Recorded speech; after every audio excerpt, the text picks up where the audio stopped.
Dahil sa isang pagkakamali, nabuntis si Rachel at nagsilang ng batang lalaki. Ngunit sa kasamaang palad, ay patay iyon ng kanyang iniluwal na hindi man lang nasilayan. Ngunit ang katotohanan ay ibinenta ng ama ni Rachel ang bata sa mayamang Aldwin Segovia. Nalingid sa kaalaman ng lahat na ito palang lalaking naka-one night stand ni Rachel. Lumipas ang 5 taon, naghahanap ng yaya si Aldwin para sa kanyang anak at isa si Rachel sa mga nag-apply rito. Matuklasan kaya ng babae na anak nito ang bata at si Aldwin Segovia ang lalaking pinagbigyan niya ng kanyang pagkaberhen? Maagang dinalaw ni Rachel sa libingan ng kanyang anak sa araw na iyon. Death anniversary kasi nito ngayon at pang 5 taon na. Kada taon, nagdadala rito ng bulaklak si Rachel at nagsisindi ng kandila. Kung sana buhay ito, marahil 5 taon na rin ang anak niya. Sobrang lungkot niyang hindi man lang ito nakita.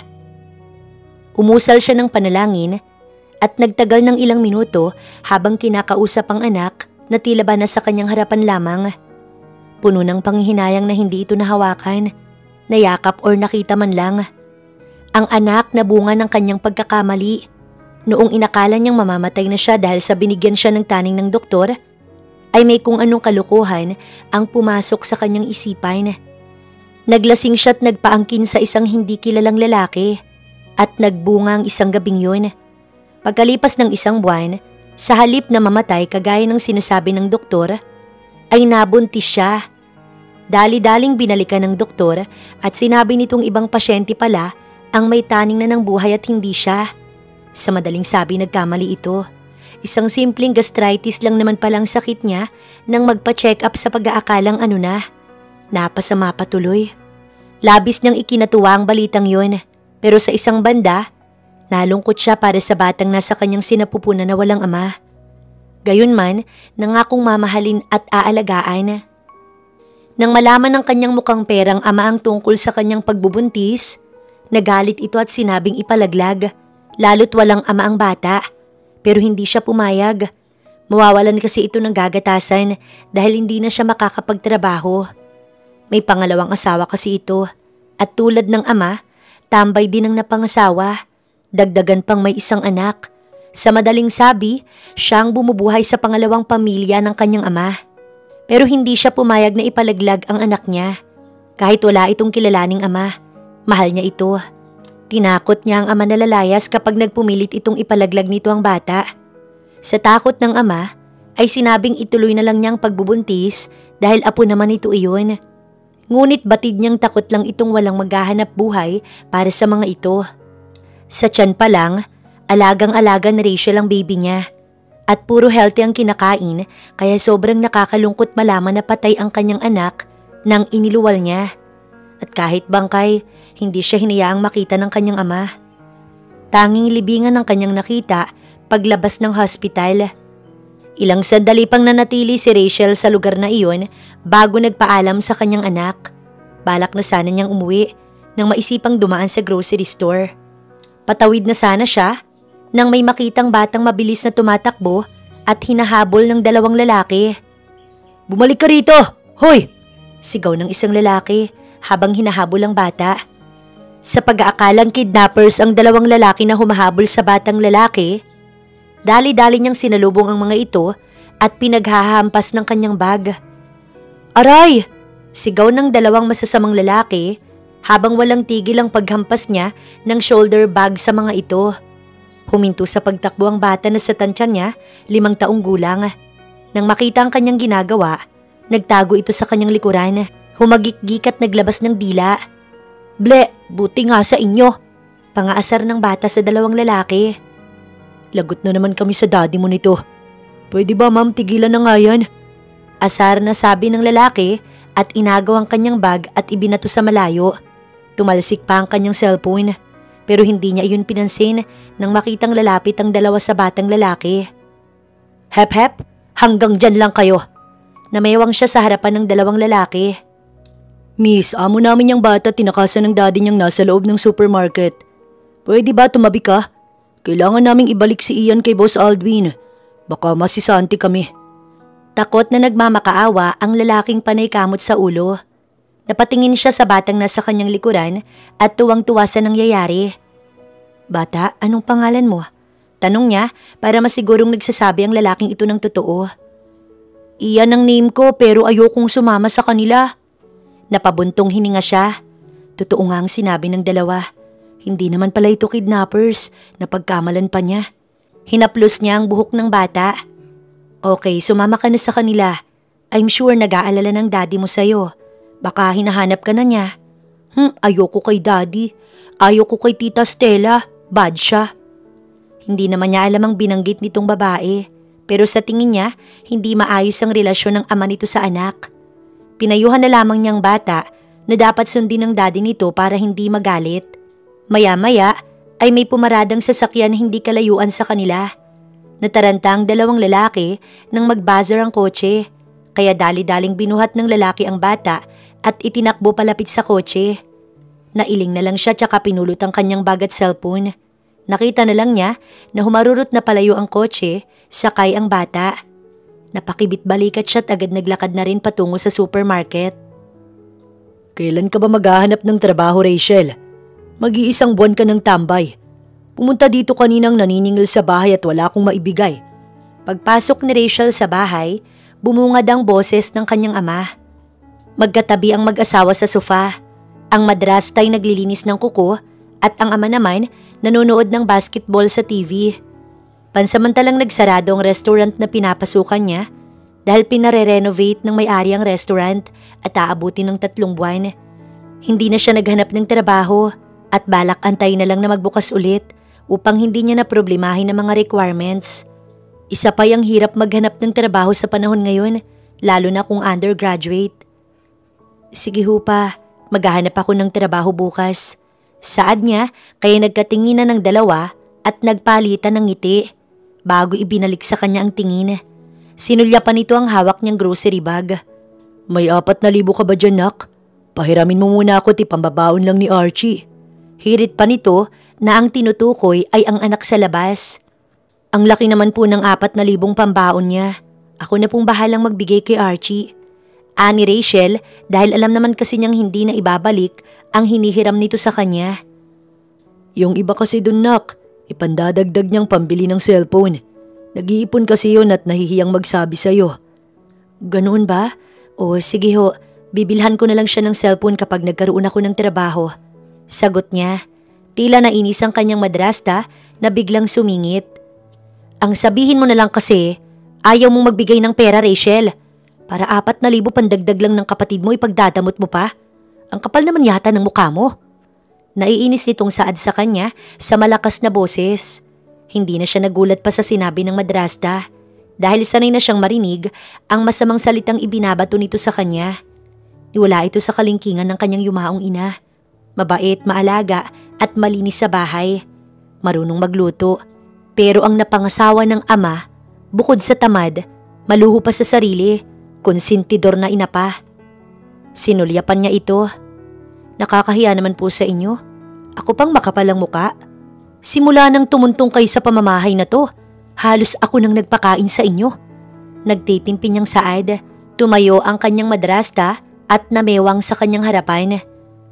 Kung ganon, nanunumbat ka? Sigaw nito sa kanya na nanlilisik ang mga mata. Rachel, tama na. Hindi mo na kailangan makipag-away sa tita mo. Ano ka ba, wala kang respeto? Saway ng kanyang ama. Halatang kinakampihan nito ang kanyang madrasta. Mas matimbang pang pangalawang asawa nito kaysa sa kanya na sarili nitong anak. Sinulyapan niya ang kanyang ama. Pa, ang respeto, kusang ibinibigay sa karapat dapat hindi yun hinihingi. Aalis na ako dito sa bahay kung mas matimbang pa sa yung pangalawang asawa ninyo. Ayoko lang na magkagulo pa. Pagkasabi nito, tumalikod na siya pero humingi ng pasensya ang kanyang ama. Nagmakaawang wag siyang aalis. Inutusan pa nitong humingi ng tawad ang madrasta sa kanya at nagsorry naman din ng babae. Pero sa totoo lang, alam niyang kaya siya pinigilan ng mga ito dahil sa pabor na naibibigay niya sa pangalawang pamilya ng kanyang ama. Ngunit may hangganan ng lahat. Kinabukasan, maagang umalis si Rachel upang mag-apply ng trabaho bilang yaya.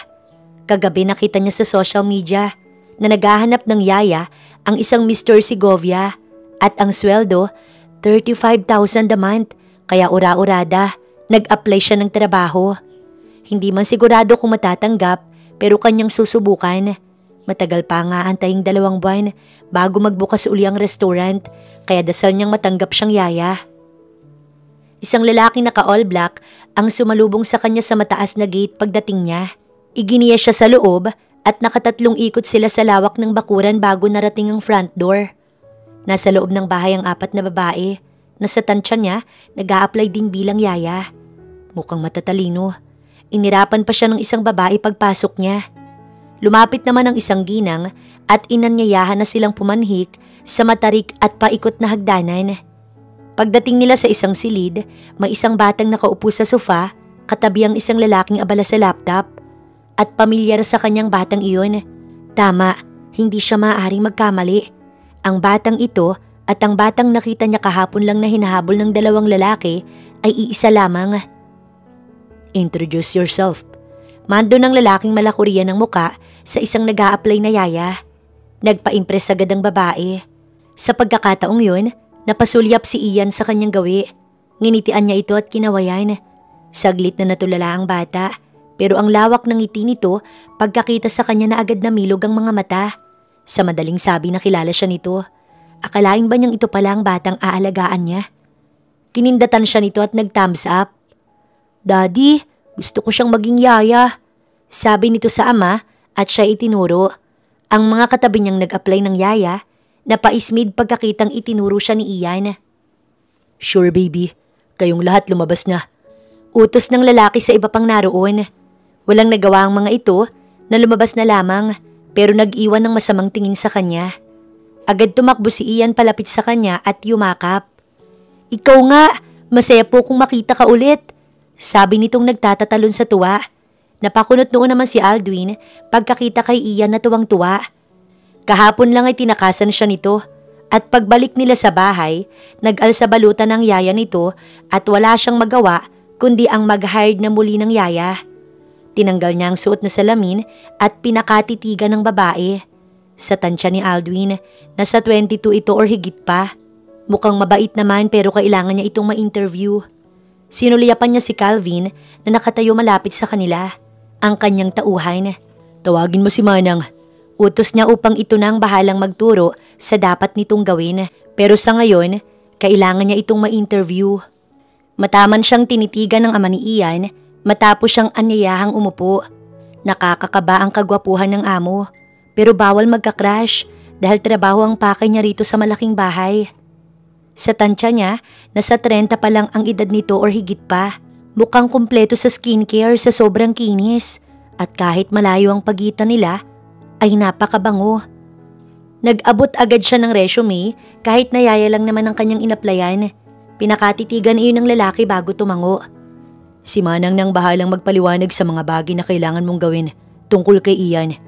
Ayon sa resume mo, wala kang experience sa pag-aalaga ng bata.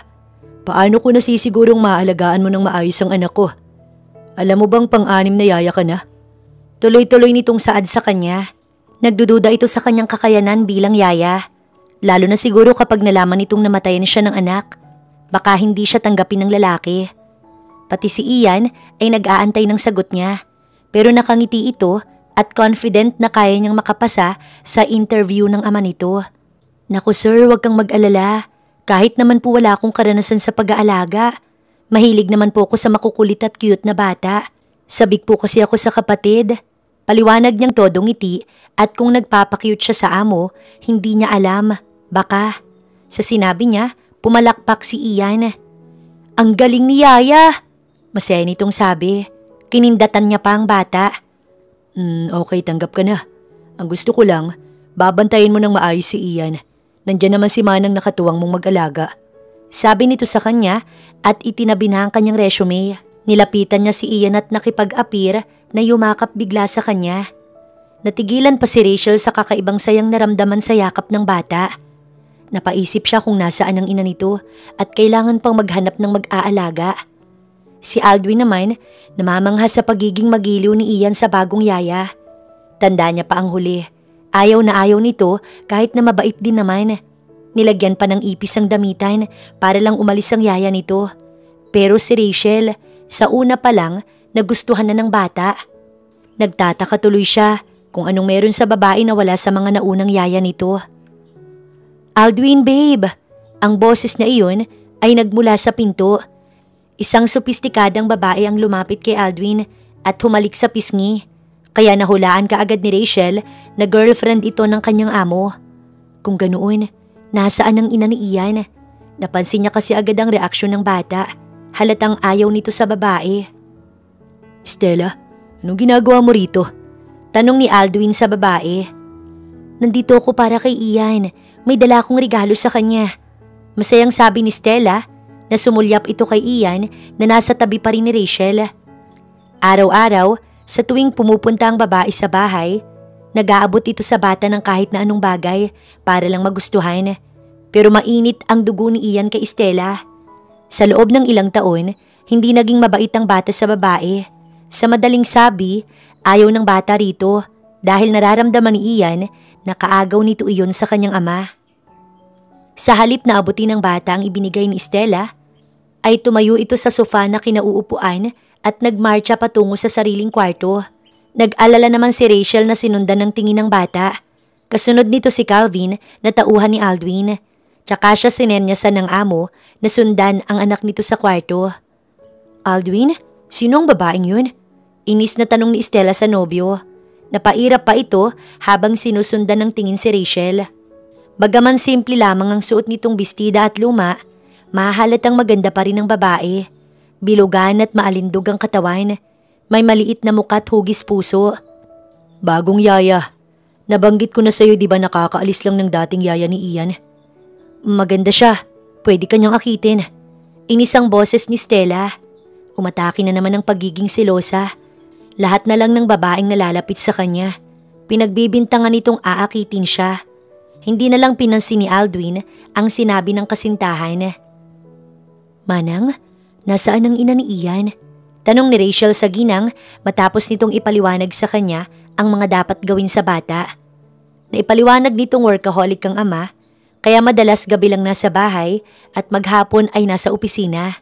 Nagtataka lang siya ni walang larawan ng ina sa loob ng kwarto nito. "Naku Rachel, sa'yo ko lang sasabihin itong sikreto nito sa pagkatao ni Ian ha. Yung mga dati niyang yayay walang alam at kahit si Aldwin, hindi sinasabi kahit kanino. Basta mangako ka sa akin na sikreto lang natin to, na kahit sa bata hindi mo ipapaalam." Pakiusap ni Manang sa kanya. Napamaang siya. May sikreto sa pagkatao ni Ian? Na-curious siyang bigla. "Sige ho Manang, ano po bang tungkol kay Ian?" Napasulya pa siya sa batang naglalaro sa loob ng kwartong iyon. "Ang totoo kasi niyan Rachel, ampun lang si Ian. Sa pagkakaalam ko, gustong ipakasal ni Don Emmanuel si Sir kay Stella. Pero hindi handa ang lalaki noon. Gusto na kasi nitong magkaapo. Kaya isang araw, nag-uwi si Aldwin ng sanggol. Tinanggap naman iyon ni Don Emmanuel. Kaya hanggang ngayon, wala pang asawa si Sir." Paliwanag sa kanya ni Manang. Hindi naman siya makapaniwalang napatingin sa gawin ni Ian. Ampun ito pero halos pinagbiyak na bunga ang dalawa. Sinong mag-aakalang ampun ng bata? Sasagot pa sana siya nang tumakbo si Ian palapit sa kanya at naglalambing na hinila siya upang isalin ito sa laro. Napangiti naman si Manang at sinabing lalabas na muna ng kwarto. Kinagabihan, matapos mapakain ng hapunan ng bata, hiniling nito na tabihan niyang matulog dahil palagi daw nitong napapaginipan ng mami na umiiyak sa malayo. Hindi naman niya ito tinanggihan. Wala pa kasi noon ang ama ni Ian dahil nakita niya itong umalis kanina kasama ang girlfriend. At sabi ni Manang, "Tsak, gabing-gabi na itong makakabalik sa bahay." "Mommy?" Habang tulog, narinig niyang bulong ni Ian. Mahimbing na itong tulog. Nararamdaman pa niyang humigpit ang yakap nito sa kanya. "Ian, nandito lang ako, okay? Hindi kita iiwan." Niyakap rin niya ang bata at hinaplos-haplos ang likod at ang buhok nito. Kaya naman maayos na nakatulog ang kanyang alaga. Hindi na rin niya namalayang nakatulog na pala siya. Isang oras ang lumipas, bumukas ang pinto at pumasok si Aldwin. Kadarating niya lang galing office ng mga oras na iyon. Pagkakita kay Rachel, siya'y natigilan. Yakap nito si Ian at parehong tulog. Marahan siyang humakbang palapit sa dalawa. Kakaiba si Rachel sa mga nagdaang yaya. Tanging ito lang ang nakasundo ng bata. Anong mayroon kay Rachel? Tanong sa kanyang isipan. Hindi na lamang inabala ni Aldwin ang dalawa at nagtungo na sa kanyang silid. Nasa may pinto pa lang siya nang magring ang kanyang cellphone. Si Brando iyon ang kanyang inutusan upang hanapin ang babaeng naka one night stand 6 years ago. Ang babaeng hindi nawala sa kanyang isipan kahit na hindi niya maalala ang mukha ng babae.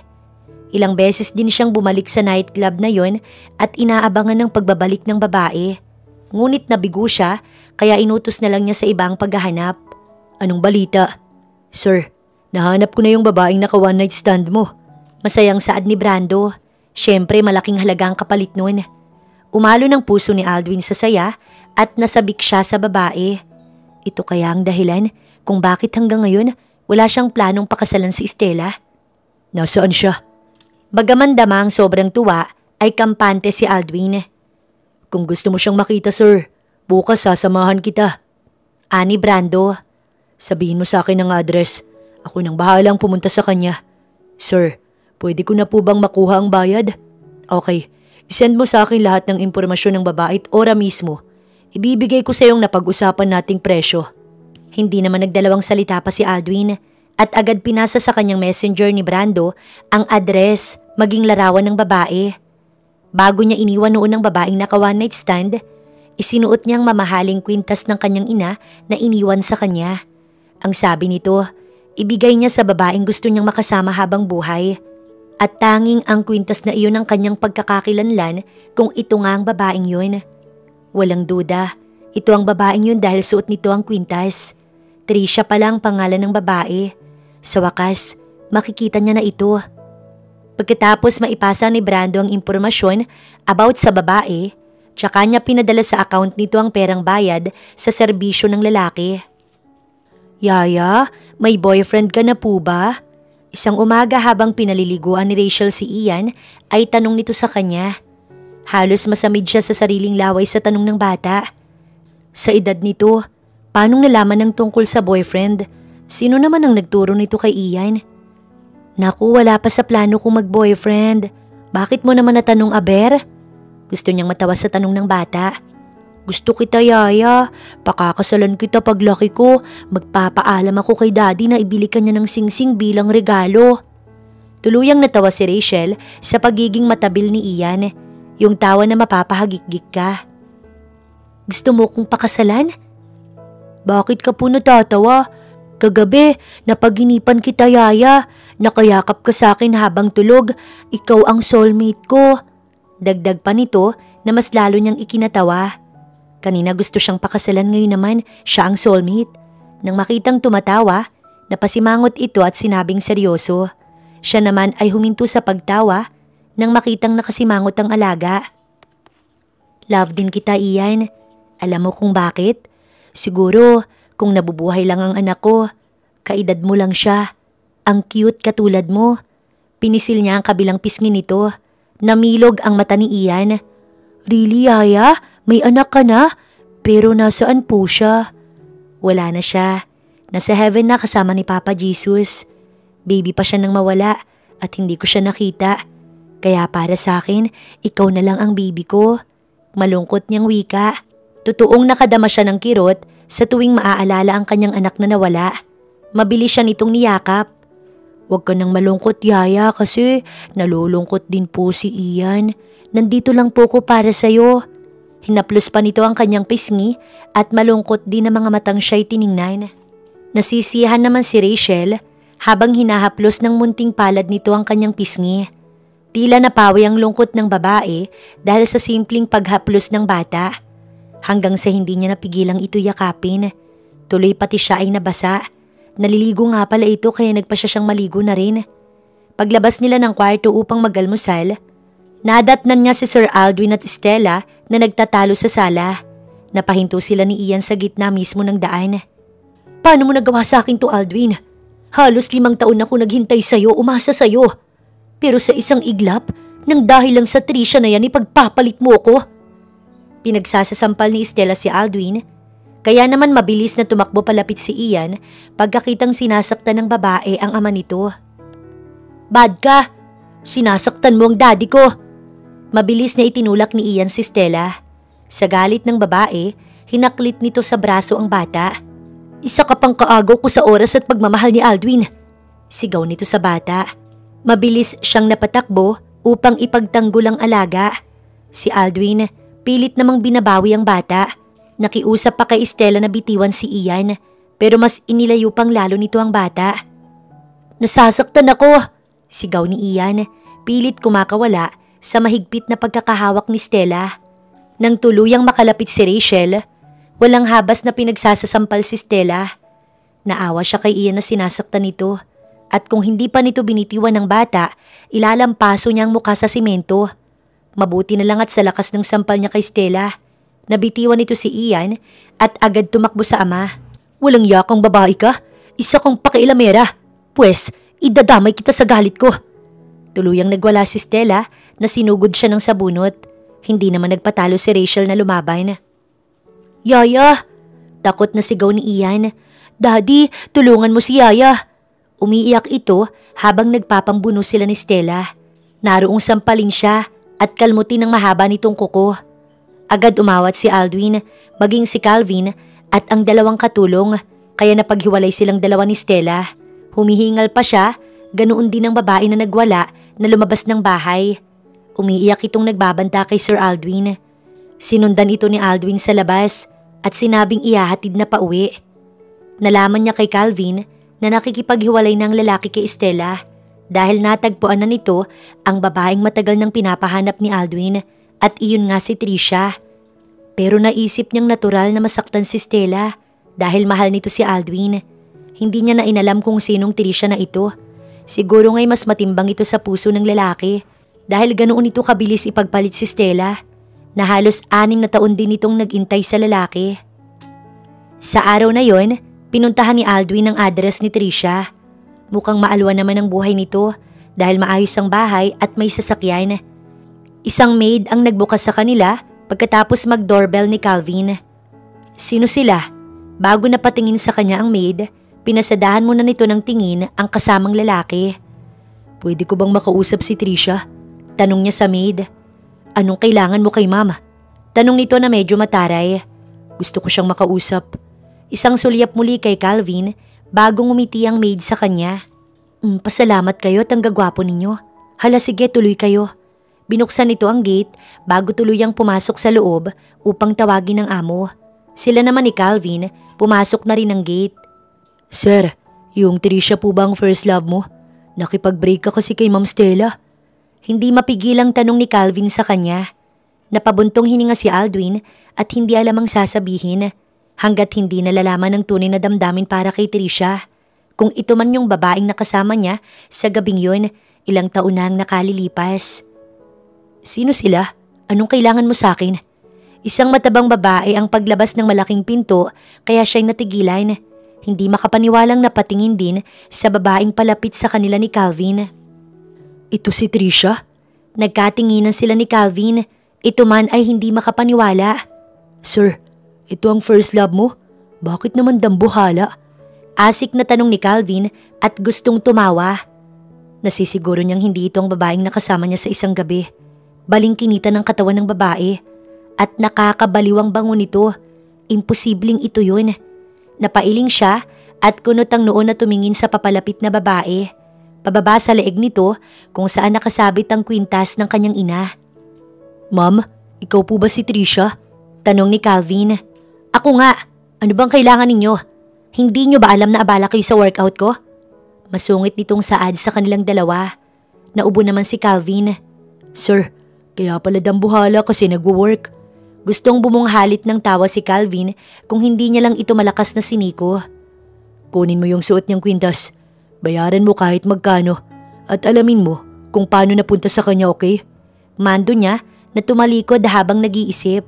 Napagkamalan ito ni Brando ng babaeng naka one night stand niya dahil sa kwintas.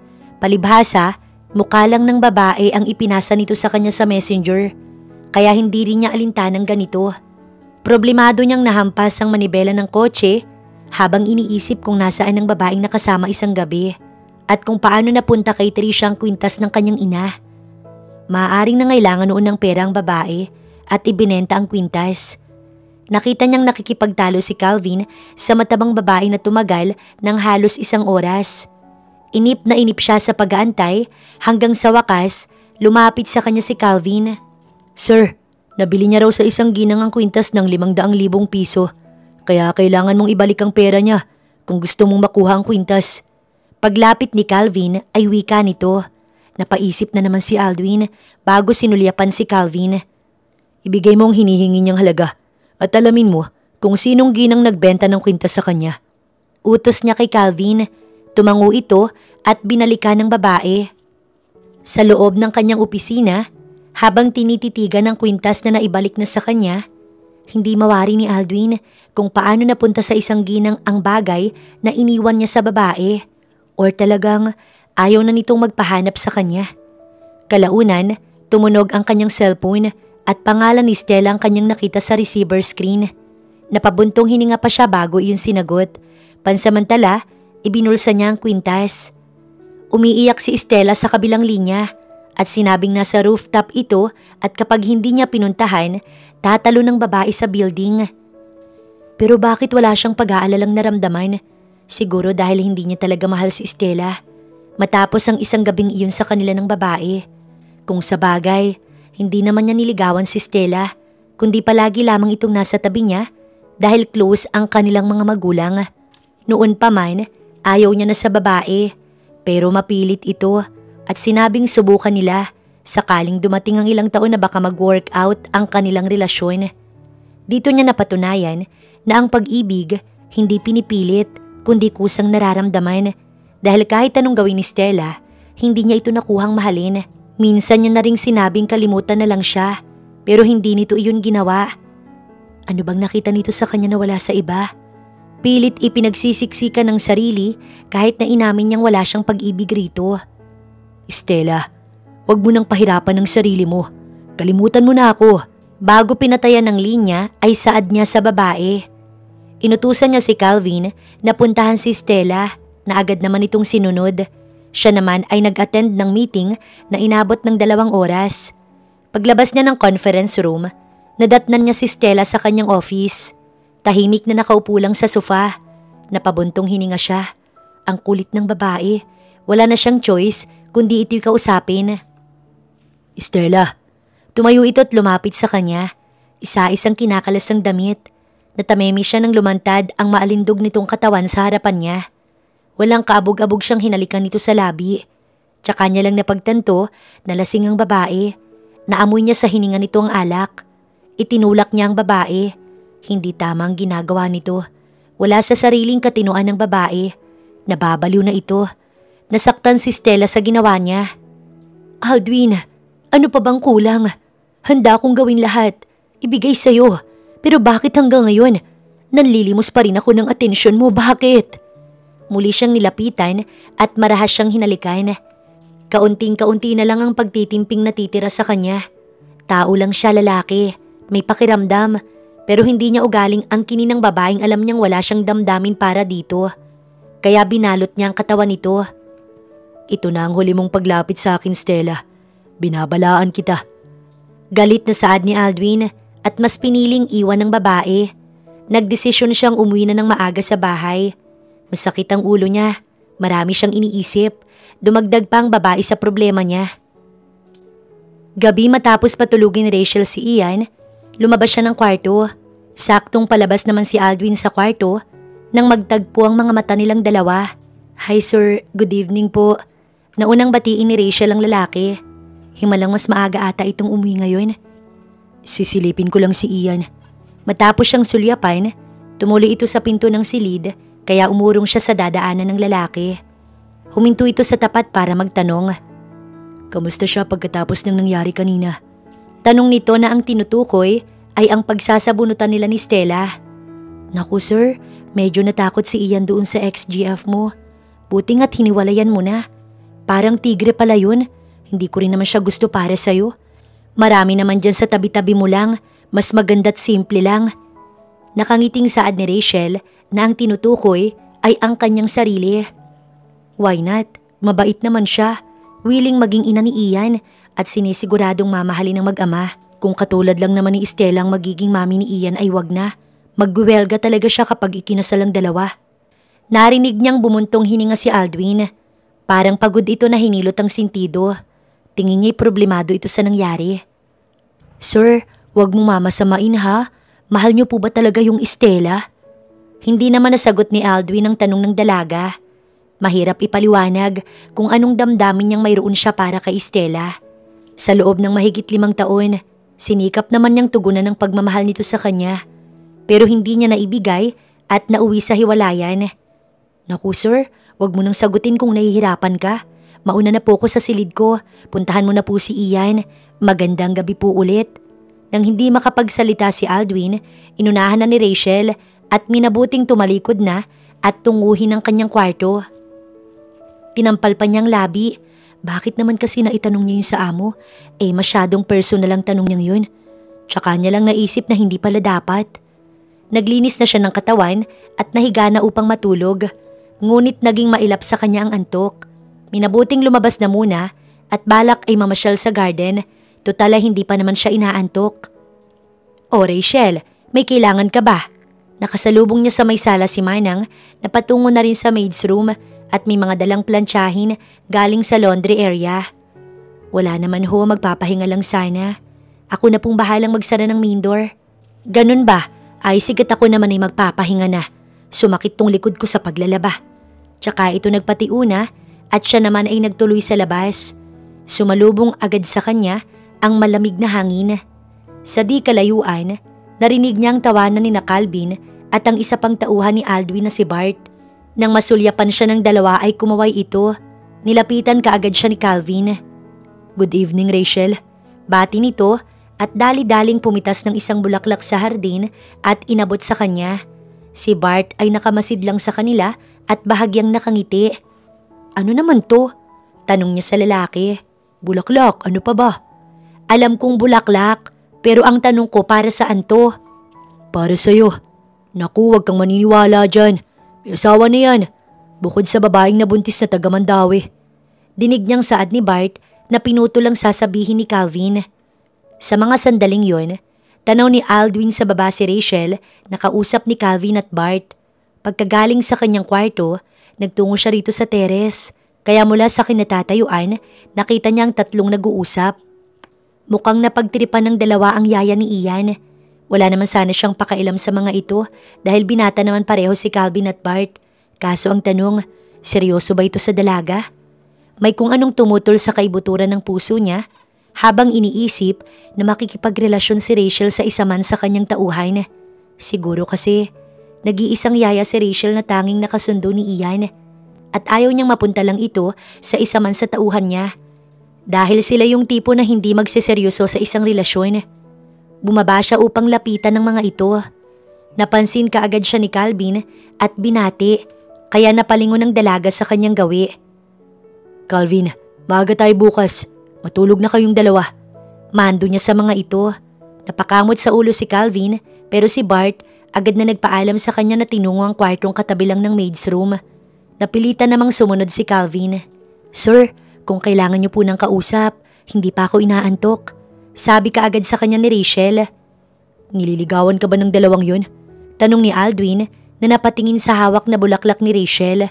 Mabilis niya itong binitiwan. Hindi naman sir, nakatuwaan lang nabigyan ako ng bulaklak. Uunahan na kita ha, hindi ko po type yung driver ninyong si Calvin at si Bart. Wala akong sasagutin sa kanilang dalawa. Matabil na saad ni Rachel na ikinangiti ni Aldwin. Mabuti naman kung ganoon. Gusto kong si Ian lang ang asikasuhin mo't wala nang iba. Sagot naman ni Aldwin. Maiba ho ako sir, wag niyo po sanang ikagagalit. Nabanggit sa akin ni Manang na ampun si Ian. Pwede ko bang malaman kung sino ang mga magulang niya? Tanong ni Rachel na nagpahinto sa paglalakad ni Aldwin. Gulat na gulat ang reaksyon nito. Marahil ay hindi inaasahang iyon ang kanyang itatanong or marahil hindi nito inaasahan na alam niya ang tungkol dito. Wag ho kayong mag-alala sir.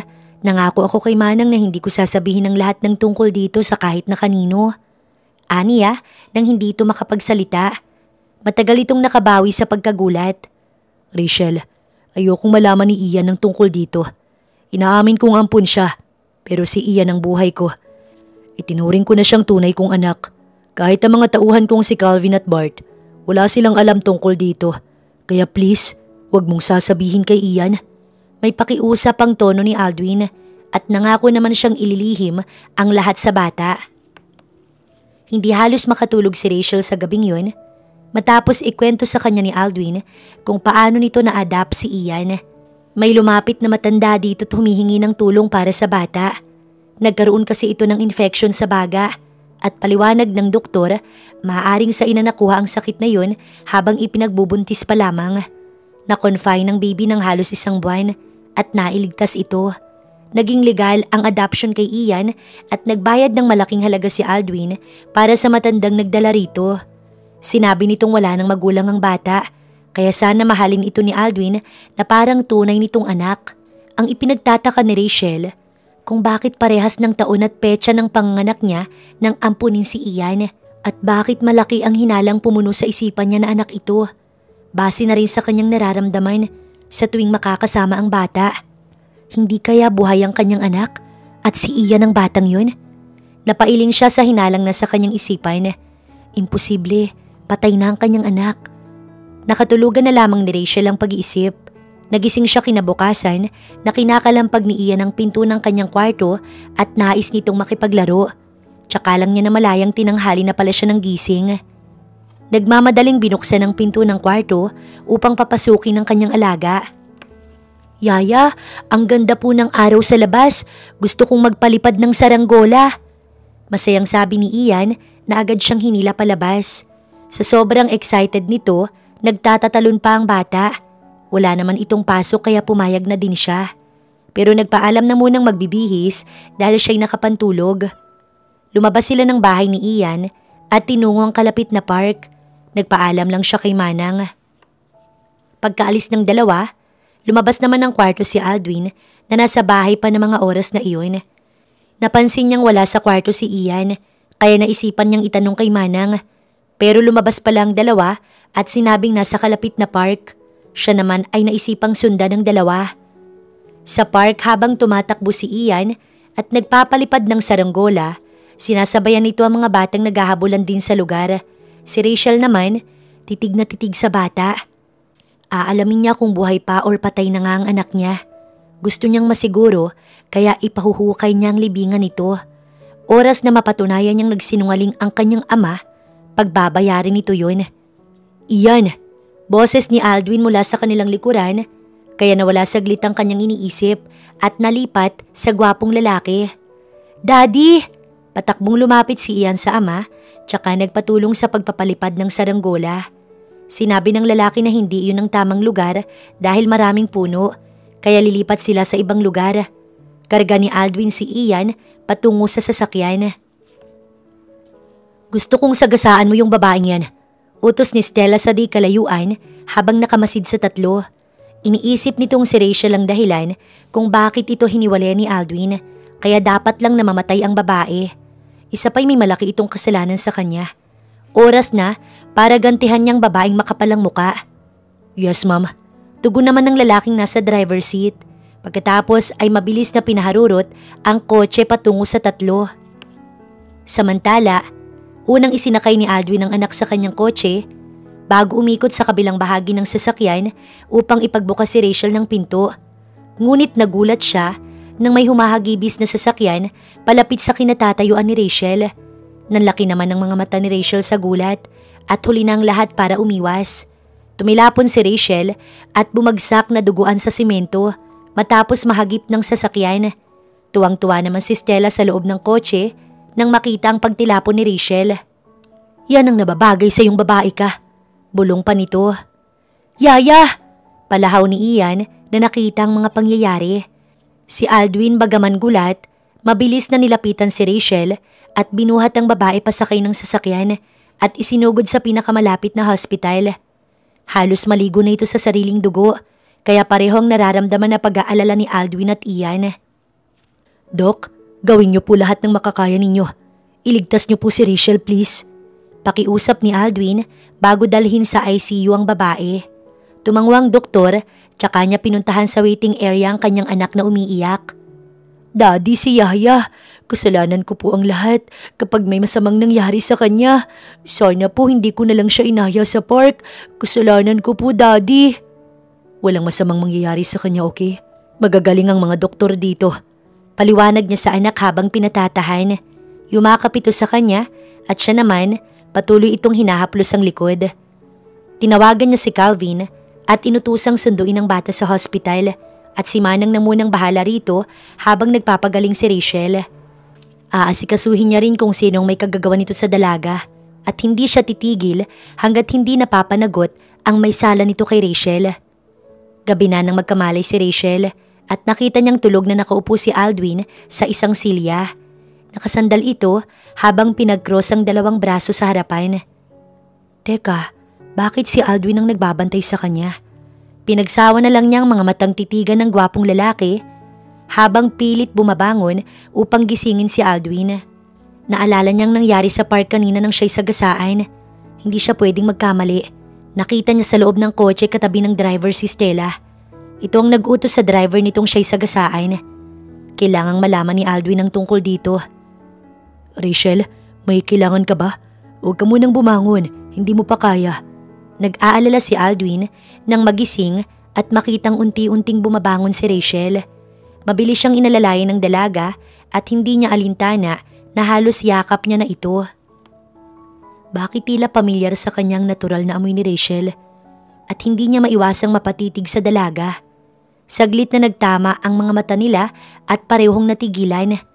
Si Rachel ay nakadama ng kaba at mabilis na umiwas ng tingin sa amo. Okay lang ako, sir. Kaya ko na. Hinawakan niyang benda sa ulo. Ramdam niyang galos sa braso pero hindi iyon gaanong masakit marahil sa gamot na itinurok sa kanya. Sobrang naiilang siya sa mabangong lalaki. Ganoon din si Aldwin. Nakadama ng pagkailang pero gusto niya ang ayos nilang dalawa ng dalaga kanina. Sa imbestigasyon tungkol sa nangyari kay Rachel, lumabas na si Stella nga ang may kagagawan sa pagkakasagasa kay Rachel. Kaya naman agad pinadampot sa mga pulis ang babae.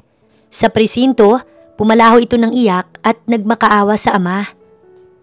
Baka naman pwede natin tong pag-usapan, Aldwin, iho. Magkaibigan kami ng papa mo noong nabubuhay pa siya. Sana naman ay maawa ka sa anak ko. Nasaktan lamang siya sa paghihiwalay ninyo. Pangako, ilalayo ko siya sa inyo't hindi na makakalapit pa. Nakiusap na rin ang ama ni Stella. Kahit ang ina nito ay halos maglumuhod sa harapan ni Rachel, mapatawad lang nito ang dalaga. Tito, buhay ni Rachel ang pinag-uusapan dito. Paano kung napuruhan siya? Alam ko yun, Aldwin. Kaya nga humihingi ako ng tawad sa'yo. Patawarin mo na ang anak ko. Maawa ka sa kanya. Hindi ko gustong makulong ang anak ko. Heto, tanggapin mo to. Nag-abot ito ng malaking halaga sa kanya kapalit ng ginawa ni Stella. Hindi makapaniwala si Aldwin na tumingin sa perang hawak ng ama ni Stella. Hindi ko matatanggap yan. Pagdusahan ng anak ninyo ang ginawa kay Rachel. Galit na saad ni Aldwin. Nainis ang lalaki. Sino ba sa iyong babaeng yan, ha, Aldwin? Siguro tama ang hinala ni Stella na dahil sa babaeng yan, hiniwalayan mo siya. Na-depress ang anak ko. Muntik na siyang magpatiwakal. Mahal ka niya ng sobra, pero ang bilis mo siyang binasura. Sumisigaw ang lalaki. Inis niya itong tiningnan. Bago kayo magsalita, isipin ninyong mabuti ang ginawang kasalanan ng anak niyo.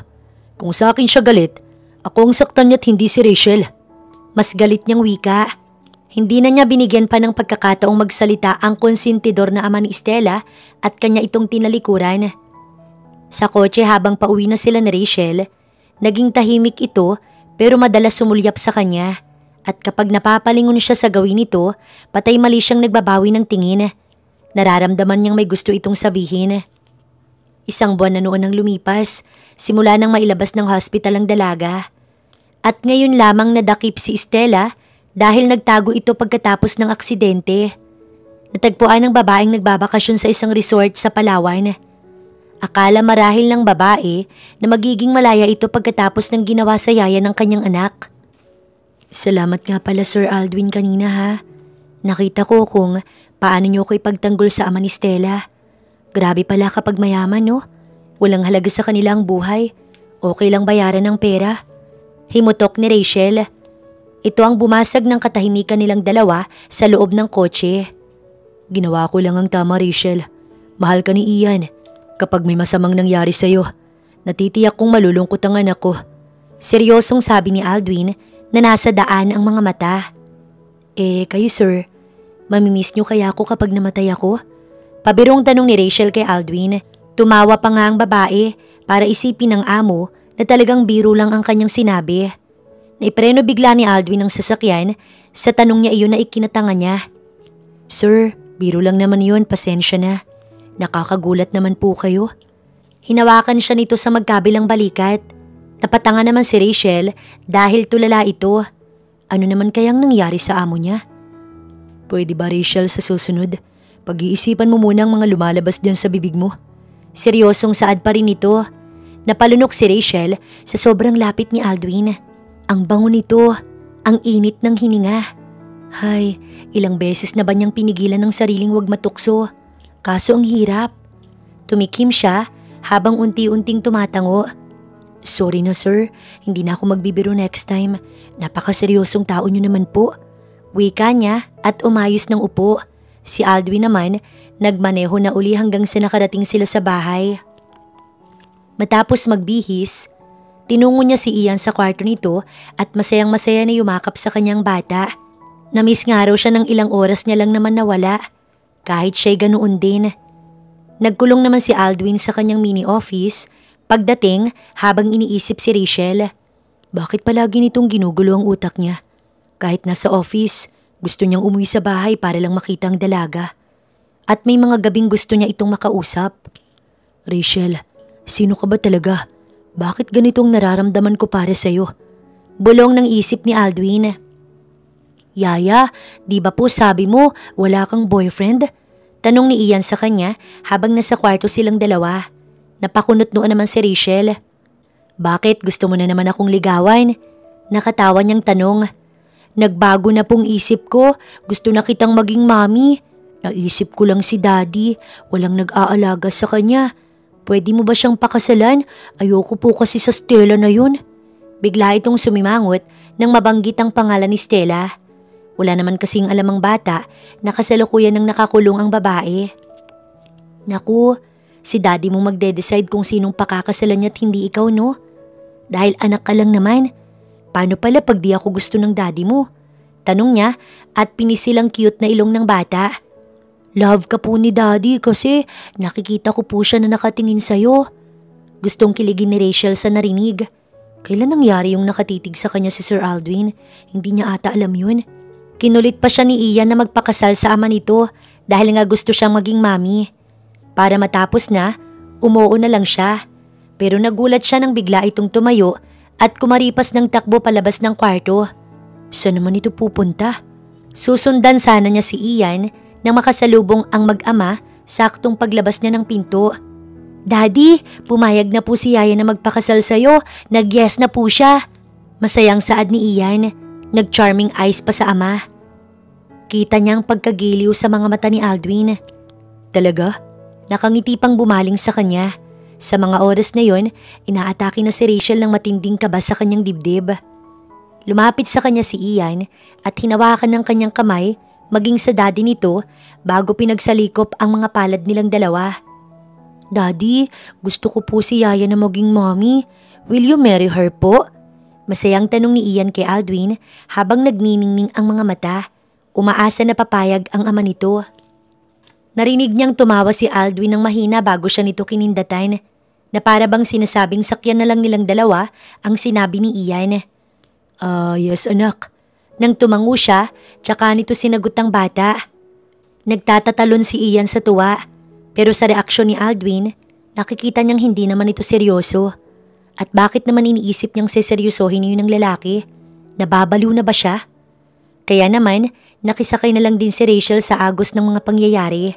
Pero sa totoo lang, gusto niya yung magkahawak kamay silang dalawa ng lalaki. Kinikilig siya na ngayon niya lamang naramdaman. At gusto niya rin ang ideya ni Ian na ikasal sila ni Aldwin. Iyon ay kung magugustuhan siya ni Aldwin balang araw. Kinagabihan, Matapos nilang maghapunan, nakatanggap siya ng tawag mula sa kanyang ama. Nangihingi ito ng perang allowance pang 1 buwan. Batid ng kanyang ama na 1 buwan na siya sa amo. At alam nitong tumanggap na siya ng sweldo.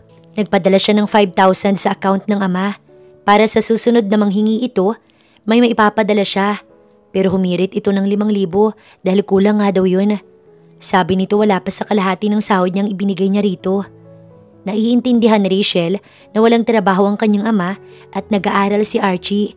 Kaya nagpa siya siyang umuwi kinabukasan upang siya na mismong mag-abot ng pera sa kanyang ama. Nagpaalam naman siya saglit kay Ian na dadalawin ng mga magulang pero hindi siya pinayagan ng bata na umalis kapag hindi ito kasama. Babalik naman po kaagad si Yaya. May importante lang akong gagawin. Pumayag ka na, Ian. Pakiusap niya sa bata. Ang balak niya kasi sa araw na yon, dadaan siya sa pinaglibingan ng kanyang ama sa anak at ipapahukay ito upang masigurong patay na nga ang sanggol na iniluwal niya.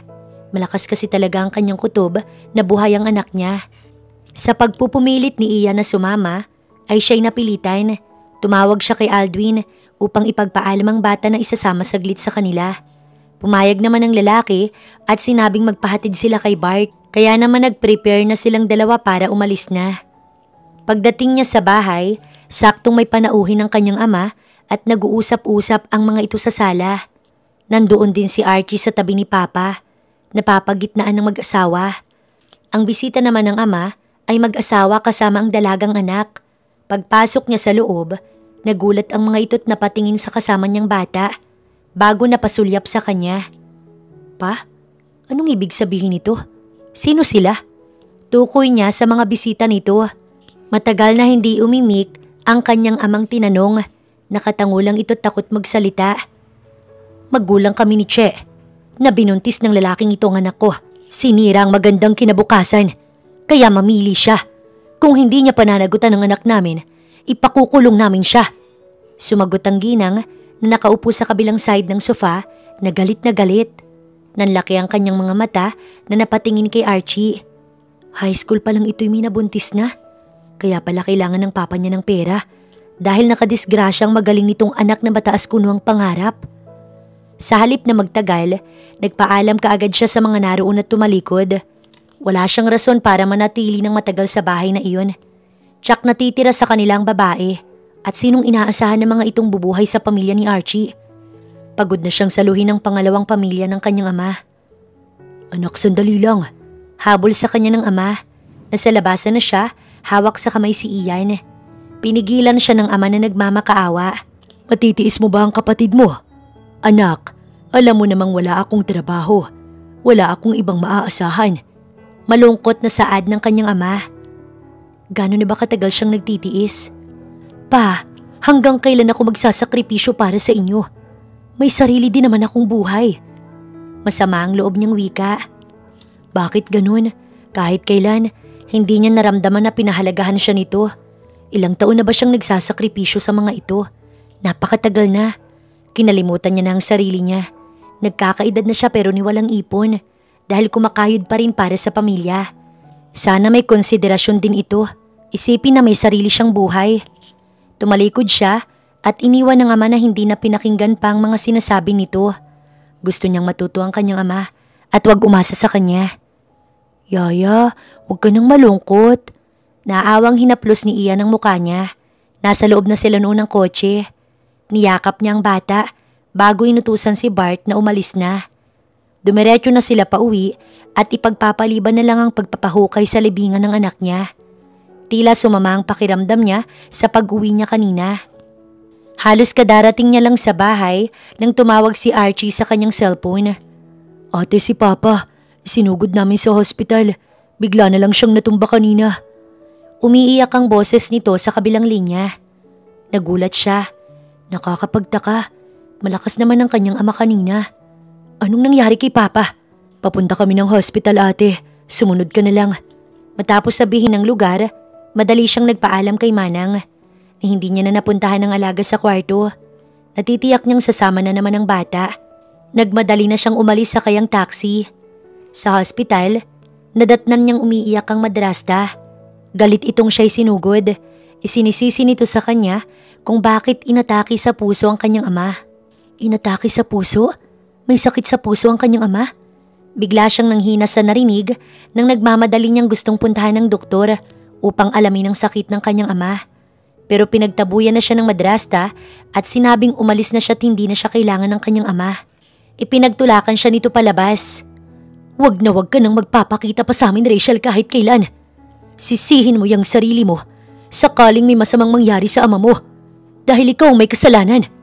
Galit na galit ang babae. Kahit anong pagpapaalis nito, nanatili siya sa labas ng hospital para malaman ang kalagayan ng kanyang ama. Nag-antay siya sa labas para malaman ang resulta. Ang totoo, palabas lang ang lahat upang makonsensya si Rachel dahil walang ibang inaasahan ng mga ito kundi si Rachel lamang. Kapag nalamang may sakit ang ama nito, patuloy ang sustento ng babae sa pangalawang pamilya ng ama. Napagtanto ni Rachel na hindi niya kailanman matitiis ang kanyang ama, kaya tinanggap niya na lang na kahit anong gawin, pasan niya sa balikat ang pangalawa nitong pamilya. Pa, mabilis niyang sinalubong sa labas ng hospital ang kanyang ama. Nang makita itong naglalakad, kaagapay ang madrasta. Nag-iwas ito ng tingin sa kanya. Anong sabi ng doktor? Nag-aalala niyang tanong. Ang sabi ng doktor, mahina ang puso ng ama mo. Buti nga't mild lang ang atake niya. Tsaka Rachel, anong ginagawa mo dito? Di ba't pinaalis na kita? Di ba nga ayaw mo nang pabigat kami sa'yo? Talak ng kanyang madrasta. Masama pa siyang tiningnan. Uminit ang kanyang ulo. Kay papa ako concern. Kung sa'yo, wala talaga akong pakialam. Hindi niya mapigilang buweltahan ang makapal na madrasta. Magsasalita pa sana ito pero pinigilan ito ng kanyang ama. Amanda, tama na. Kahit ayaw mo kay Rachel ay anak ko pa rin siya. Ang gusto ko magkasundo na kayong dalawa. Lalo akong nahihirapan sa inyo. Pagod nitong turan. Hindi na siya nagsalita pa at inalalayan na lang na sumakay sa taxi ang kanyang ama. Sabi nga daw kasi ng doktor ay sa bahay na ito magpagaling. Patong-patong ang problema niya ngayon. May sakit ang ama at si Archie naman magkakaroon na ng pamilya. Dahil dito umuwi siyang nanlulumo sa gabing yun, na ikinagulat niya nang mabungaran si Sir Aldwin sa pintuan na siyang nagbukas para sa kanya. Inaantay ba siya nito? Pero bakit? Nakapamulsa siya nitong tinitigan. Kumain ka na ba? Nag-aalala ang boses nito. Inayos niya ang sarili at baka nagmukha na siyang haggard sa paningin ng lalaki. Baka ma-turn off ito sa kanya. Pero sa totoo lang, na-touch siya sa tanong nito at kinilig din. Mabuti pa si Aldwin. Tinanong kung kumain na ba siya. Yung pamilya niya, umalis siyang masama ang loob. Hindi pa nga eh. Pasensya ka na sir kung ginabi ako. Isinugod kasi si Papa sa hospital kanina. I know. Sinabi sa akin ni Manang, halika't ipaghahanda kita ng makakain. Nagpatiuna ito sa kusina habang siya parang uod na inasinan sa likod nito. Baliktad na pala ngayon, yung yaya ng pinaghahanda ng makakain. Naku sir, teka lang, nakakahiya. Huwag mo na ako ipaghanda. Okay na sa akin ang pansit canton o di kaya cup noodles. Pinigilan niya ito sa braso kaya nahinto sa paglalakad si Aldwin na tumingin sa kanya. Rachel, ikakasal na tayo. Kaya Aldwin na lang ang itawag mo sa akin. Namilog ang mata niya. Ano daw? Magsasalita pa sana siya pero nasa kusina na pala ito at totoong siya ipinaghain. Ininit nito ang ulam sa microwave bago kumuha ng 2 plato. Nakakahiya naman kung tatanga siya. Kaya naman kumuha na siya ng kutsara, baso at tubig sa ref. Hindi pa rin pala ito kumain dahil ayon sa lalaki, kadarating lang din ito galing office. Kahit ang mga maid ay tulog din. Habang kumakain, naiilang siya sa amo. Hindi makatingin dito't kinakabahan. Kanina pa may paru-paro sa kanyang sikmura. Rachel, kapag may kailangan ka, huwag kang mag-atubiling magsabi sa akin. Nag-aalala ang boses ni Aldwin nang basagin ito ang katahimikan sa kanilang pagitan. Naku sir, huwag niyo na po yung isipin. Nakakahiya naman po sa inyo. Inilapag nito ang kutsara at tinidor na tumingin sa kanya. Alam mo ba sa loob ng ilang taon, ngayon ko lang nakitang ganito kasayangan ako. At dahil yun sa'yo Rachel, at dahil pumayag ka na sa kasal nating dalawa, magiging parte ka na ng buhay naming mag-ama. Siya naman ay napatitig sa lalaki. Talaga bang seryoso kayo sa kasal Sir Aldwin? Eh di ba sagrado yun? Ang kasal para lang sa taong nagmamahalan. Darating ang araw na matututunan mo kong mahalin. Kaya gawin natin to para kay Ian, para sa ikaliligaya ng anak ko. Bago sila natapos kumain ni Sir Aldwin, naging malinaw kay Rachel ang lahat. Seryoso pala ito sa kasal na akala niya. Sinasakyan lang nila si Ian. Tama naman si Aldwin. Matututunan niya itong mahalin. Baka nga mahal na niya. Ay naku Rachel, matulog ka na. Saway niya sa kanyang sarili dahil hindi siya dalawin ng antok. Habang si Aldwin, matamang tiningnan ng kwintas na ibinigay niya sa babaeng nakasama ng isang gabi. Simula nang maging close sila ni Rachel, tila nawala na siya ng interes sa babaeng nakaraan niya. Siguro dahil nakita niya na kay Rachel ang katangian ng isang babaeng nais niyang makasama habang buhay. Baka hindi talaga nakalaan sa kanya ang babaeng una niyang nakilala. Or pahiwatig na kaya na ibalik sa kanyang kwintas dahil para talaga iyon kay Rachel. Pambihira sir, kaya naman pala ayaw mong ligawan ko si Rachel. Type mo pala. React ni Calvin nang mabalitang ikakasal na sila ng dalaga. Pinalinis niya ng maaga kay Calvin ang kotse dahil lalakarin nilang kasal sa araw na iyon. Ako ang gusto ni Rachel, kaya maghanap ka na lang ng iba. Natural, ikaw ang pipiliin nun dahil sir ko kayo. Mayaman, maraming pera. Kung sa itsura ang pag-uusapan, lamang lang kayo ng isang paligo sa akin. Sumipol pa si Calvin. Lamang ng isang paligo ha? Pikon na kinuha ni Aldwin ang hose ng tubig at itinapat kay Calvin. Nagtititili naman ito sa lamig. Sir, personalan na ba? Kahit boss kita, hindi ako nagpapatalo sa'yo. Kumuha ng tabo si Calvin at sinabuyan ng amo. Basang-basa ang suot nitong manipis na damit, kaya bumakat ang matitigas nitong parte sa tiyan. Daddy, sali ako! Sigaw ni Ian sa nagkakatuwa ang mag-amo at nakisali sa dalawa. Kinuha nito ang hose sa ama at binasang lalo si Calvin. Ganon. Pinagtutulungan ninyo akong mag-ama. Natatawang binasa na rin ni Calvin si Ian. Mula sa loob, rinig ni Rachel ang halakhakan kaya tinungo niyang pinto sa labas. Nakita niya sa garaheng nagkakatuwaan sina Calvin, Ian at Aldwin. Hindi niya maiwasang mapangiti habang nakatitig sa mga ito. Ang gwapo ni sir no? Bagay kayo. Sabi ng isang maid nang dumaan sa tabi niya. Nahuli siguro nitong nakatingin siya kay Aldwin. Totoo naman kasi yun. Gwapo ang amo niya. Bukod doon, napakabait pa. Downhearted. Siya yung tipo ng tao na hindi tinitingnan ng katayuan sa buhay. Nakaka-inlove talaga ito. Napatigil siya nang mapansing sa kanya na pala nakatingin si Aldwin. Nawala ang mga ngiti niya at nahihiyang tumalikod. Ang kaso, "Yaya, halika dito!" Sigaw ni Ian na nakita na rin pala siya nito at mabilis siyang hinila palapit sa mga ito. Basta naramdaman na lang niya ang malamig na tubig na isinaboy ni Calvin sa kanya. Pero hindi naman siya natinag dahil hindi niya magawang alisin ang titig kay Aldwin na kanina pa nakatingin sa kanya. Habang isinasaayos ang kasal ni na Aldwin at Rachel, araw-araw silang magkasamang dalawa, kaya mas lumalim ang nararamdaman ni Aldwin para kay Rachel. Tumatawag siya sa dalaga upang kamustahin si Ian, pero ang totoo, gusto niya lang marinig ang boses ni Rachel at kapag uuwi ng bahay, ito kaagad ang kanyang hanap. Pakiramdam niya kasi, nawawala ang pagod niya kapag nakikita ang babae. Manang, si Rachel po ba gising na? Pagdating niya sa bahay, bungad niyang tanong kay Manang. Napangiti si Manang na tila nahuhulaan ng damdamin niya para sa babae. Alam mo sir, tama lang napakasalan mo si Rachel. Ayaw mong nawawala sa paningin mo eh. Tudyo nito sa kanya. Halata po ba? Tanong ni Aldwin. Hindi lang halata sir, halatang halata. Simula nang dumating si Rachel dito, kayo ni Ian, ang laki ng ipinagbago. Salamat na lang talaga't hindi si Estela ang pinakasalan mo. Baka araw-araw, magulo ang bahay na to. Masayang sabi ni Manang. Wala nang atrasan ng kasal Manang, dahil ready na ang lahat. Sigurado na po ko sa nararamdaman ko. Mahal ko po si Rachel. Tugon naman ni Aldwin. Nako, halata namang mahal mo kahit hindi mo sabihin. Ang mabuti pa, pumanhik ka na sa taas at baka inaantay ka na rin ni Rachel at Ian. Maghahain na ako para sabay-sabay na kayong kumain. Ngumiti si Aldwin bago nagpaalam kay Manang.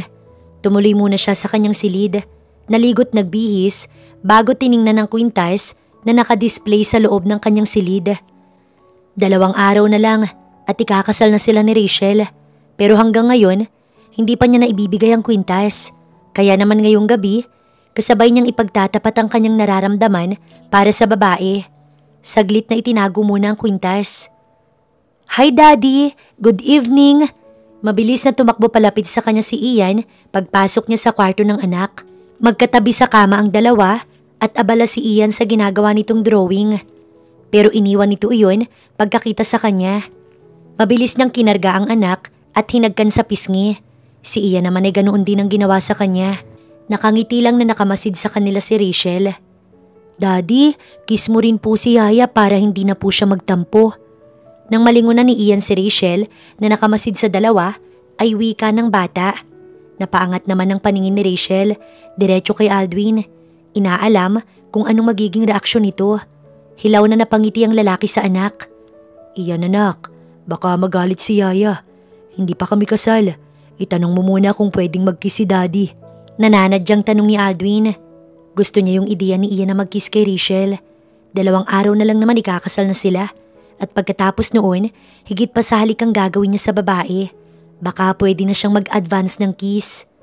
"Yaya, ask po ni Daddy kung pwede siyang mag-kiss." Tanong ni Ian na binalingan si Rachel. Nandilat naman ang mata nito dahil sa kapilyuhan ng alaga. "Yes Daddy, sabi ni Yaya." Ani Ian kahit hindi pa nakakasagot si Rachel. Natutuwa tuloy si Aldwin. Si Ian talagang gumagawa ng paraan para sa kanilang dalawa ni Rachel dahil hindi niya kayang mag-first move. Salamat sa anak niya. Sa tuwa, pinugpog niya ito ng halik sa leeg kaya nagtititili ang bata. Natatawa na lang din si Rachel. Hindi nagtagal, tinawag na sila ng maid para maghapunan. Tsaka sila sabay-sabay na lumabas upang kumain. "Aldwin, anong ginagawa natin dito?" Nagtataka at bahagyang kinakabahang tanong ni Rachel. Matapos nilang maghapunan, dinala siya sa kwarto ng lalaki na first time niyang makapasok sa silid nito. "Dahil may nais akong sabihin at ibigay sa iyo, Rachel." "Okay, kinakabahan ako."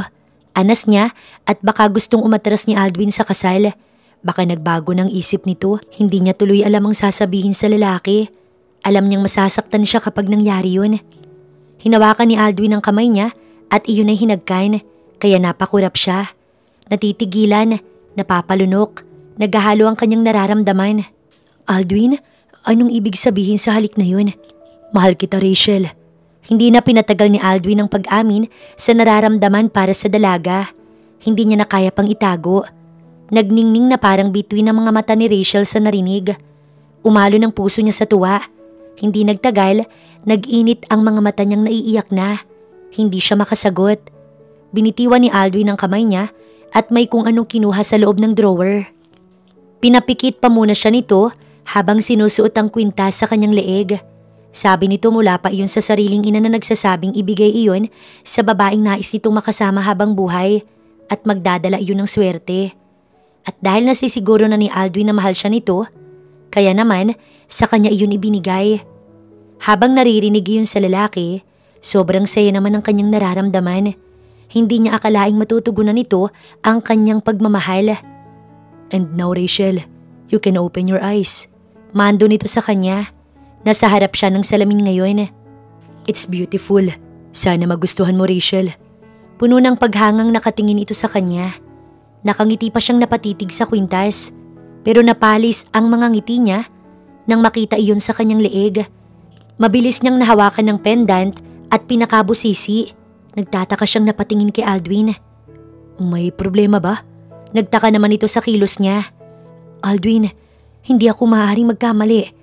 Sa akin ang kwintas na to. Nawala ito matapos kong manganak. Sa akin ang kwintas na to. Ibinigay sa akin ng lalaking." Natigilan si Rachel at napatitig kay Aldwin. Nanlalaki ang kanyang mga mata. "Ikaw ang lalaking yun?" Biglang sumagi sa kanyang alaala ang gabing namagitan sa kanila ng lalaking hindi noon kilala. "Hindi kita maintindihan, Rachel. Anong ako? Anong sayo ang kwintas na yan? At anong nanganak?" Sunod-sunod ang naging mga tanong ni Aldwin na naguluhan sa babae. Pagkatapos ipaliwanag ni Rachel kay Aldwin na siya ang babaeng binigyan ng kwintas nito 5 taon nang nakalilipas, naging malinaw ang lahat kay Aldwin. Si Rachel ang babaeng nakasama niya ng gabing yun. Dahil dito, mahigpit niyang niyakap ang babae. Kaya pala ganito na lang ang kanyang nararamdaman dahil ang babaeng kanyang hinahanap ay palagi niyang kasama. Matagal na kitang hinahanap, Rachel. At ngayong natagpuan na kita at ikakasal na tayo. I love you so much. Mahigpit na niyakap ni Aldwin ang nobya. Si Rachel ay ganoon din, naiiyak sa sobrang kaligayahan. Mahal din kita, Aldwin.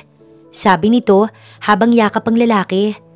Hindi na napigilan pa ni Aldwin ang sarili. Sinapo niyang magkabilang pisngi ng nobya at inangkin ang mga labi nito. Sobrang miss niya na ito. Hindi naman siguro masama kung hahalikan niya si Rachel. Si Rachel naman ay napapikit at ramdam niya sa halik ni Aldwin ang pananabik. Katagalan ay tumugon na rin sa matamis na halik ng lalaki. Aldwin, paano mo na ibalik sa iyo ang kwintas? Habang magkayakap ay tanong niya. Malaking palaisipan para sa kanya kung paanong nangyaring naibalik sa lalaki iyon gayong hindi niya naman ihinuhubad yun.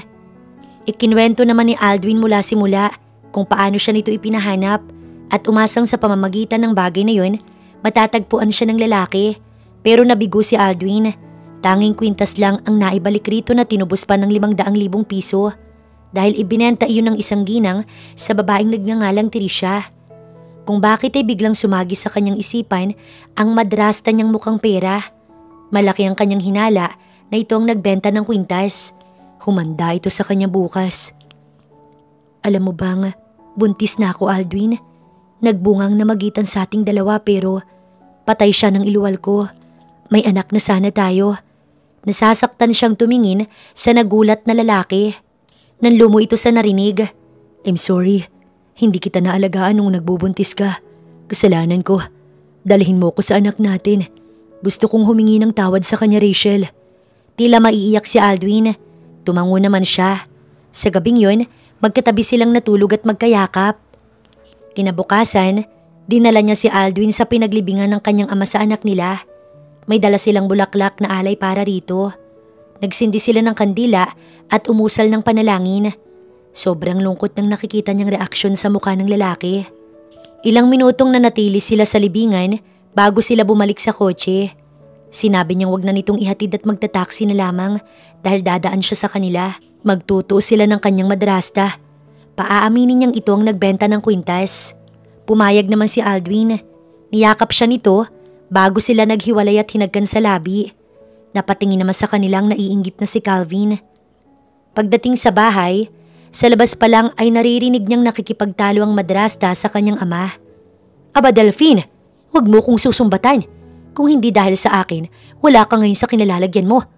Kung hindi dahil sa acting ko, wala kang allowance buwan-buwan. Galing sa anak mong pinakamagaling. Tumigil ka na nga, Amanda. Mahal ko ang anak ko at ayoko siyang nakikitang nahihirapan. Dahil lang naman sa sulsul mo, kaya ako to ginagawa. Sigaw din ng kanyang ama.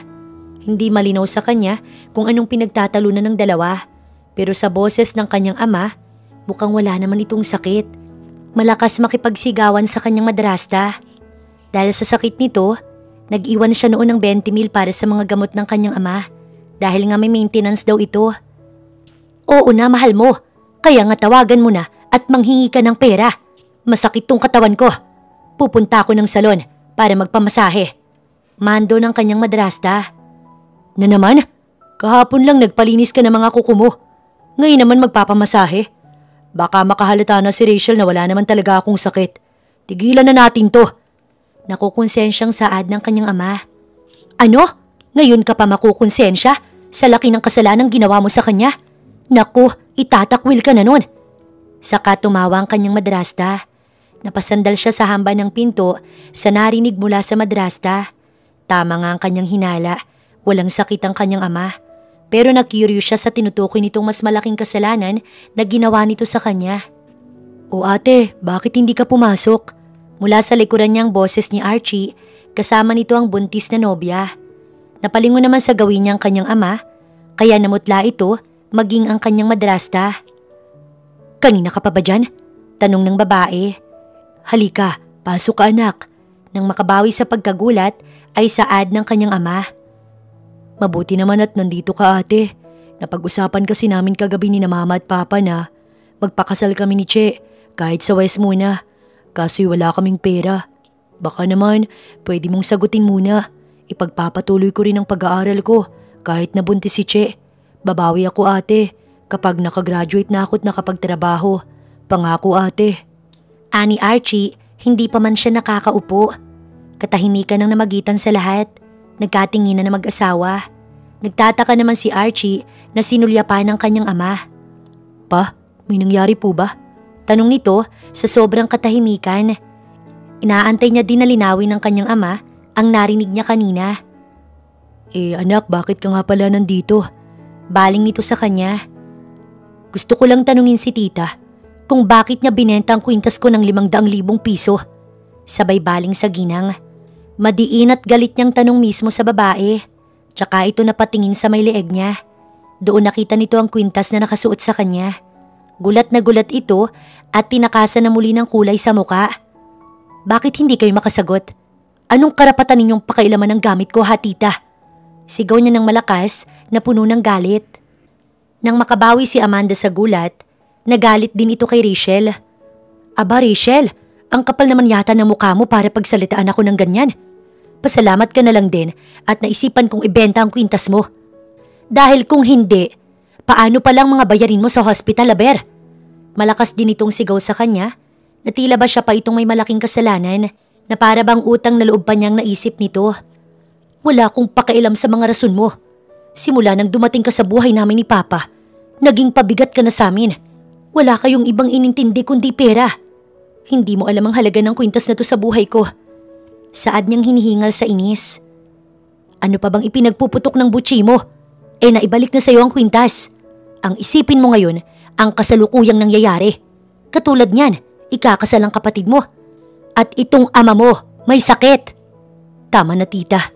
Pigil niya sa sasabihin nito. Walang sakit si Papa. Narinig ko lahat ng pinag-usapan ninyo. Pare-pareho kayo mga mukhang pera. At ikaw Papa. Baling niya sa ama na puno ng sama ng loob. Nagawa ninyo kong lukuhin para lang pagbigyan ng babae mo. Kinasusuklaman ko kayong lahat. Hysterical niyang sigaw habang humihingal. Buong buhay niya'y naging alipin siya sa pamilyang to. Pero niloloko lang pala siya.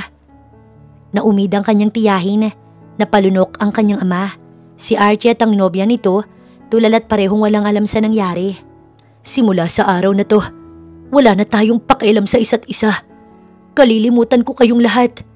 Galit na galit pa rin niyang sigaw bago mabagal ang mga paang humakbang palabas ng bahay. Sige, kalimutan mo kami. Huwag ka nang babalik pa dito. Pero tandaan mo, hindi mo na rin makikita ang anak mo, Rachel. Sige! Mapanghamon nitong sigaw na nagpalingon sa kanya. Amanda! Galit na bulalas ng kanyang ama. Anong ibig mong sabihin, tita? Tanong niya nang biglang nanghina. Ang mga mata niya ay nanubig sa luha. Amanda, pwede bang tumahimik ka na? Galit na ang kanyang ama. Bakit? Totoo naman na nabuhay ang anak niya. Sabi nito sa kanyang ama bago siya muling binalingan. Oo, Rachel. Buhay ang anak mo at hindi ko sasabihin sa'yo kung nasaan hanggat hindi mo binibigyan ng 1 milyon. Nanigas siya sa kinatatayuan at tila nabingi sa halagang narinig.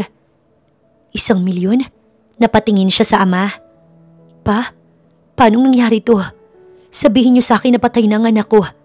Paano niyo nagawa sa akin to? Tuluyan siyang napabulalas. Nagtitimpi sa matinding galit. Anak, patawarin mo ko. Humahagulgol ang kanyang ama at bigla siyang niyakap habang humihingi ng tawad pero itinulak niya ito. Nasaan ang anak ko? Kaninong puntod yung iniiyakan ko taon-taon? Saan niyo dinala ang anak ko? Hindi niya na napigilan ang kanyang emosyon kaya napasigaw na. Sa tingin mo ba, sasabihin namin sa'yo ng ganun lang, Rachel? 1 milyon! Marahas niyang sinampal ang kanyang madrasta nang magdilim ang kanyang paningin. Buhay ang anak niya. Itinago ng mga ito sa kanya ng matagal na panahon. Pagkatapos ngayon, gusto pa nitong tubusin niya. Nawala siya sa kanyang sarili at kumuha ng patalim at itinutok sa mukha ng madrasta. Dahil dito, nagkagulo sa loob upang siya awatin. Sa taranta ni Che, napatakbo ito sa labas na sinundan ni Archie. Ang amay mabilis siyang niyakap. Sige, ayaw niyong sabihin sa akin kung nasa ang anak ko. Itatarak ko sa lalamunan mong patalim na to. Wala kang kasing sama. Puro pera ang alam mo. Sigaw niyang gigil na gigil. Anak, tama na please. Patawad. Patawarin mo ko. Pinaampon ko ang anak mo dahil may sakit siya ng iluwal mo. Wala tayong pera. Kailangan ng malaking halaga. Mamamatay siya kapag hindi ko ginawa yun.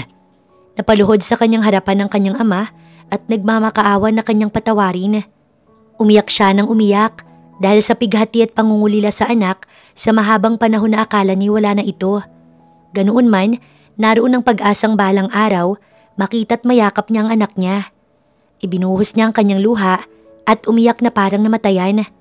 Ang kanyang madrasta natulala sa takot na akala marahil ay sasaksakin niya. Sa totoo lang hindi siya nagbibiro, kundi lang siya pinigilan ng kanyang ama, baka nga naituloy niya yun. Hindi ko kayo mapapatawad hanggat hindi ko nakikita ang anak ko pa. Dalhin mo ko sa kanya ngayon din. Matapos umiyak ay saad niya. Galit pa rin ang boses at nanlilisik ang mga mata. Oo anak, dadalhin kita. Pero akin na muna ang kutsilyo. Inilahad nito ang kamay na bahagyang nanginginig. Dahan-dahan niya iyong inabot, tsaka pa nakahinga ng maluwag ang kanyang madrasta at napaupo sa kalapit na sofa. Ilang sandali pa, nakasakay na sila sa taxi ng kanyang ama upang dalhin sa taong nag-ampon sa anak niya. Anong ginagawa natin dito pa? Nagtataka niyang tanong nang huminto ang taxi sa malaking gusali na pagmamayari ni Aldwin. Anak, may-ari ng gusaling yan ang nag-ampon sa apo ko, si Mr. Aldwin Segovia. Alam kong magiging maayos ang buhay niya, kaya sa mayaman ko siya pinaampon. Pahayag ng kanyang ama, kaya napaawang ang kanyang mga labi at namalisbis ang kanyang luha. Si Aldwin ang nag-ampon sa anak niya. Kung ganun, anak nila si Ian. Tama ang kanyang hinala. Sa kabila nito, nais niya pa din munang siguruhin ang lahat. Umibis sila ng taxi at pumanhik sa ikapitong palapag ng gusali kung nasaan ang office ni Aldwin. Sa ngayon, kinakalma niya ang sarili. Lumapit ang kanyang ama sa sekretary ni Aldwin at nagpakilala upang ma-entertain ito. Habang wala siyang imik dahil hindi pa rin siya makapaniwala hanggang ngayon sa nangyayari. Nang magkaharap ang dalawa pagpasok nila sa office ni Aldwin, nagulat ito pagkakita sa kanilang mag-ama. Sir, may sadya po ako sa inyo. Naiiyak na sabi ng kanyang ama kay Aldwin. Nagpalipat-lipat naman ang tingin ng lalaki sa kanilang mag-ama bago siya lapitan at bulungan. Magkakilala kayo ni Mang Delphine? Tanong nito sa kanya. Dito niya nakumpirma ang lahat dahil kilala nito ang kanyang ama. Oo Aldwin, si Papang nagpaampun kay Ian at ang batang yun ay anak nating dalawa. Naiiyak sa kaligayahan si Rachel. Hindi agad nakaimik si Aldwin at ang kanyang ama naman ay napatanga. Sunod niyang naramdaman ang mahigpit na yakap ni Aldwin sa kanya. Buhay ang anak natin? Tanong nitong hindi makapaniwala. Kanina lang ay galing sila sa puntod ng kanilang anak. Oo Aldwin, at si Ian ang batang yun. Pareho silang napaiyak habang ang kanyang ama tahimik lang na puno ng pagsisisi sa ginawa nito noon.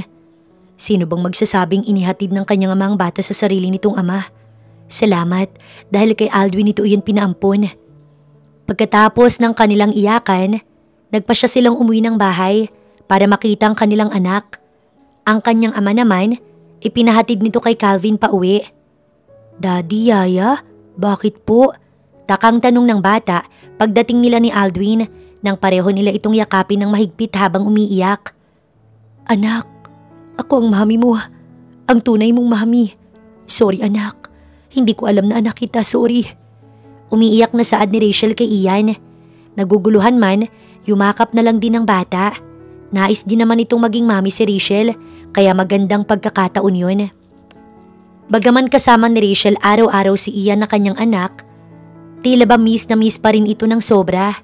Maging si Aldwin, kaya ng gabing yun, katabi nila ang kanilang anak sa higaan at nakapagitan sa kanilang dalawa. Sobrang saya ko Rachel. Hindi ko akalaing nasa tabi ko na ngayon ang mag-ina ko. Ang babaeng matagal ko nang hinanap, plus ang anak natin.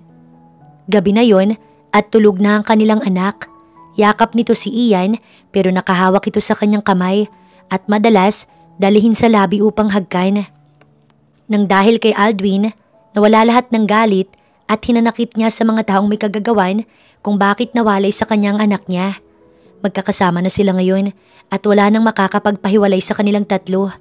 Para sa kanya, wala na siyang pakailam sa pangalawang pamilya ng kanyang ama.